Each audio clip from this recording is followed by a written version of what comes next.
Hello everyone, and this is my review for WWE's No Mercy pay-per-view 2016. And we'll go ahead and start off with a little bit of what happened on the pre-show. Like the typical fare happened. They talk about all the matches, but you also had a promo from Kurt Hawkins, basically stating it's like he did what he said he was going to do and step foot in the ring, but not have a match. But he does one of those bits where he's doing like all those weird head turns through in the live crowd, and they're trying to work the cameras at the exact same time they do it live. It was pretty interesting to see how they're trying to do things like that.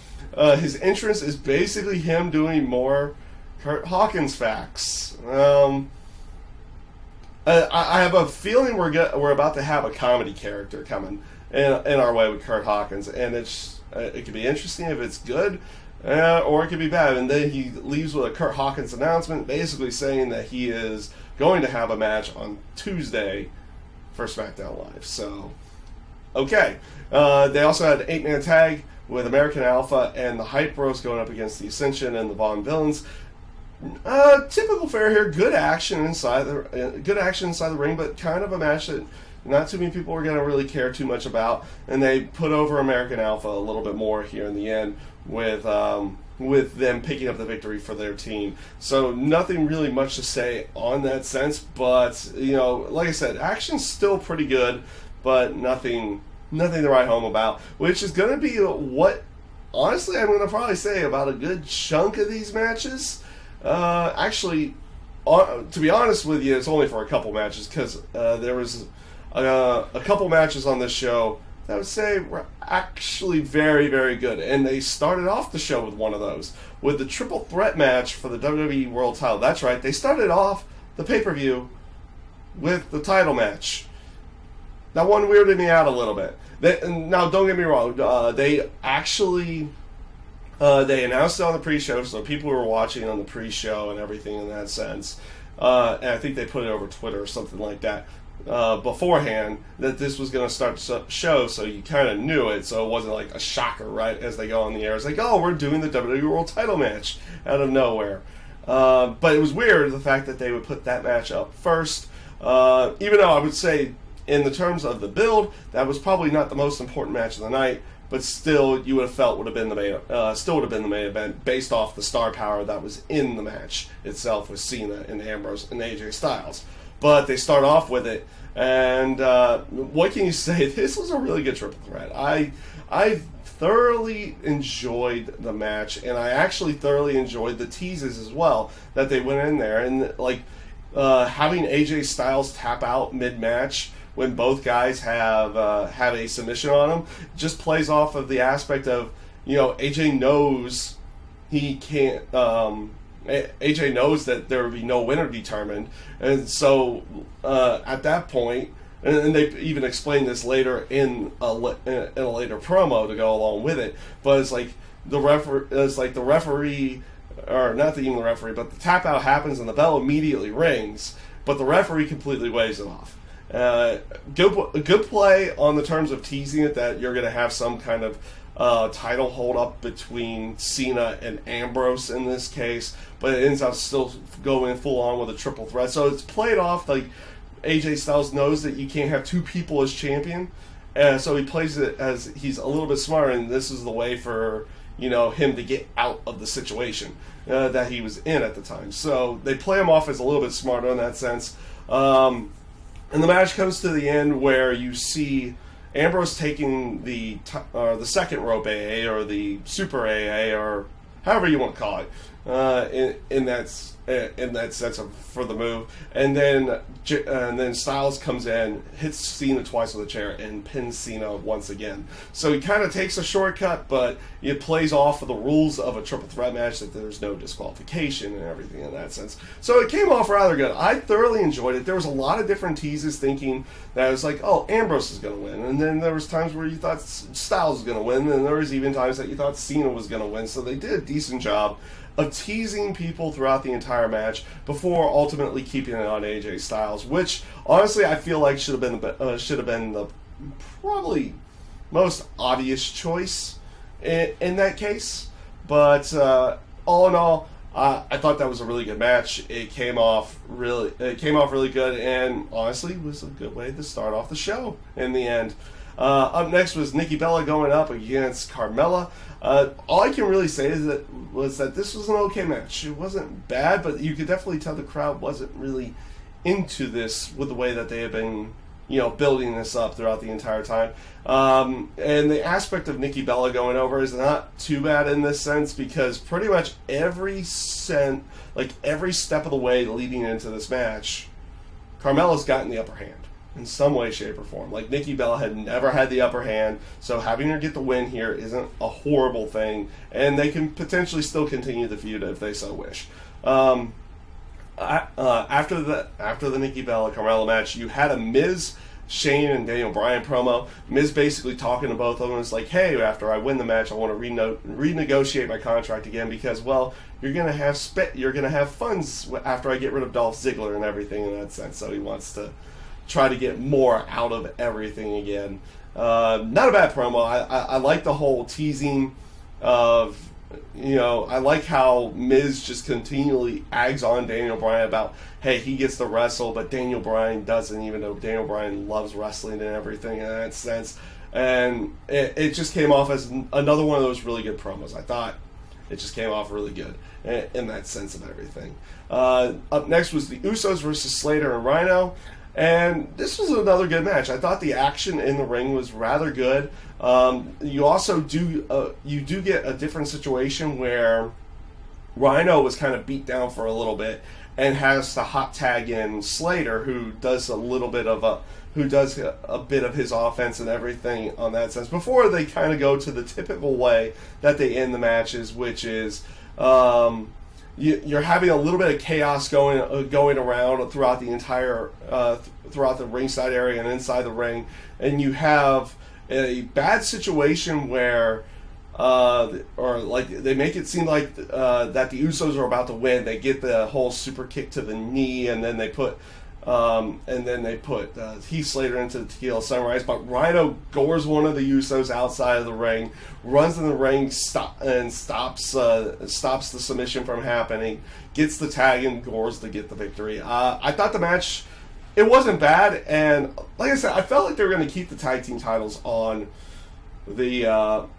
Slater and Rhino for some period of time, because I mean, if you look at it in this sense, they're trying to keep they're going to keep Rhino face right now because he's in an election process in Michigan and everything in that sense. They're not going to turn him heel on TV because it could look bad for him out there doing that. Even though most people know it's just a TV show and he plays a character to that, it would still probably be used against him or something in that sense if he was to do a heel turn on TV, because, well, politics. They'll play with anything to try to get people to discourage from voting one way or the other in that sense. So let's not get into a political game on that one. I don't really like talking politics on the channel, but they're going to probably do it for that reason and that reason alone.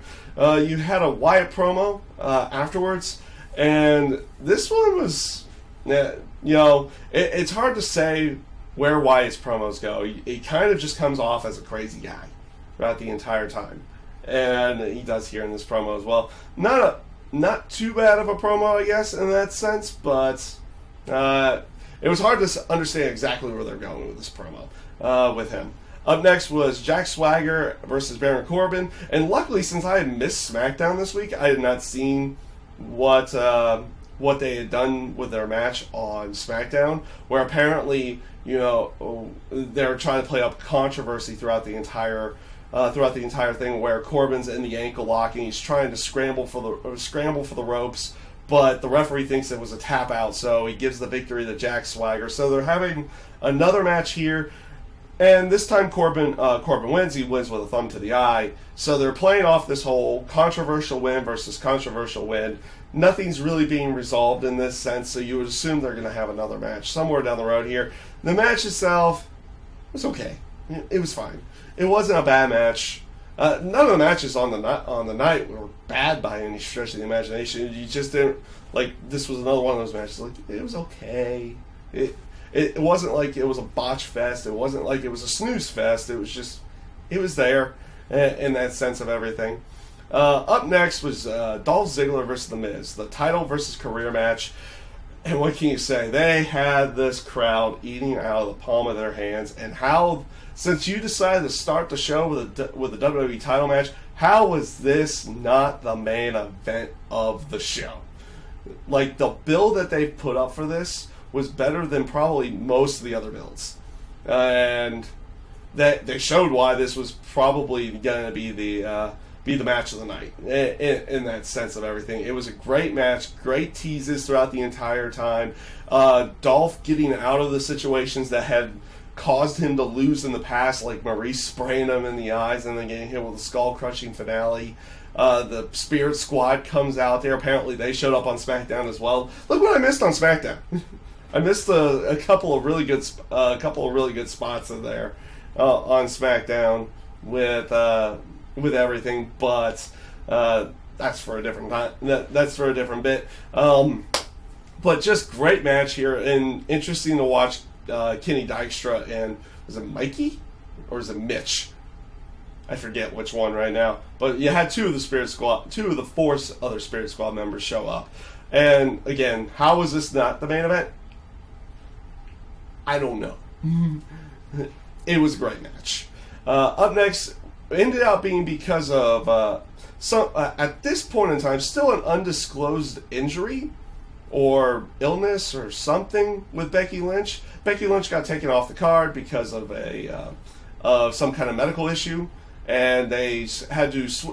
First of all, I liked what they did here. It's like, oh, you're going to have a match at a later time, and then you don't know when that later time is going to be. But they had something on the pre-show where Daniel Bryan and Shane tell Alexa this, like, yeah, the match can't happen tonight, but it will happen on November 8th, so you have something to look forward to for a later SmackDown, and they have and basically shows that Becky Lynch is going to be gone for a month.